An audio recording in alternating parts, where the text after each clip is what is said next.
অষ্টমীর অঞ্জলি দিতে মা আর আমি যাচ্ছি। কেমন লাগছে আমাদের? কেমন ভালো লাগছে? বন্ধুদেরকে বলছি। আরে বন্ধুদেরকে বলা যখন আমাকে বলো, একে বলো। আমি কি বন্ধু না? আমিও তো বন্ধু হয়ে গেলাম, কারণ আজকে অতিরিক্ত গরম হয়ে গেছে দেওয়া। হ্যাঁ, এখানে শেষ না, শুরু হয়েছে। শুরু হয়েছে। এটু শুরু হয়েছে। ওইটা শুরু হয়েছে। আমার একটা দাদা। নমস্কার বন্ধুরা, শুভ মহাষ্টমীর সবাইকে শুভেচ্ছা রইল আমার তরফ থেকে। তবে আজকে এই যে অষ্টমীর অঞ্জলি দিতে যাব, গিয়ে দেখি অঞ্জলি দেওয়া শুরু হয়ে গেছে। তবে কয়েকজন মানে অনেক কিছু হয়ে গেছে। তারপরে যে প্রসাদও বিতরণ হচ্ছে, যারা যারা ওখানে প্রসাদ দিয়েছে। যাই হোক, অনেক প্রচণ্ড ভিড়। আমি প্রত্যেক বছরে এখানে আসি। যাই হোক, তারপর তো আমি বসবো। তবে ব্রাহ্মণ বলল যে একটু দেরি হবে, তাই এত প্রচণ্ড গরম, ওখানে খুব গরম। মাত্র 2টা ফ্যান আছে, ওই ফ্যানের নিচে কে থাকে? আর এত লোকজন। তারপর আমি কি করলাম, একটু ওখানে অপেক্ষা করলাম। তো ব্রাহ্মণ বলল একটু অপেক্ষা করতে হবে, আরও অনেকে আছে।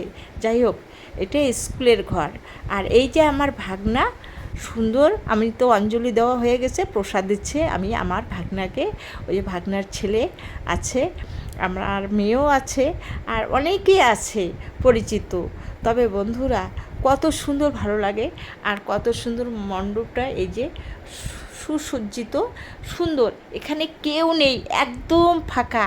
আর স্কুলের মাঠের পিছনে যে সুন্দর একটা ঘর করেছে, এত লাল কালারের দিকে, এত সুন্দর ঘরটা, একদম এত ফাঁকা। তা ভাবছি যে একটু ভিডিও শ্যুট করব। যাই হোক, মেয়ের সঙ্গে আমি একটু ভিডিও শ্যুট করলাম, আর একটু নমস্কার দিয়ে জানাচ্ছি যে কত ভালো লাগছে, সেই আনন্দও লাগছে। সেই আনন্দটা যে আগামী দিনে আসবে, এটাও আমি সবাইকে বলছি। আর এই যে প্রসাদ দিয়েছি, আর এখানে ঠাকুরকে একটু প্রণাম করছি যে ঠাকুর সবার মঙ্গল করুক। এইরকম করে আমি সবার জন্য প্রার্থনা করি, শুধু নিজের জন্য না বন্ধুরা। তারপর কি, ওখান থেকে প্রসাদ দিতে এলাম। প্রসাদও কত সুন্দর বন্ধুরা। এখানে প্রতি বছর এরকম প্রসাদ বিতরণ হয়, সব প্যান্ডেলে প্যান্ডেলে হয়, তবে আমরা এখানেই আসি। আর সবাই প্রসাদ নিচ্ছে, কত সুন্দর।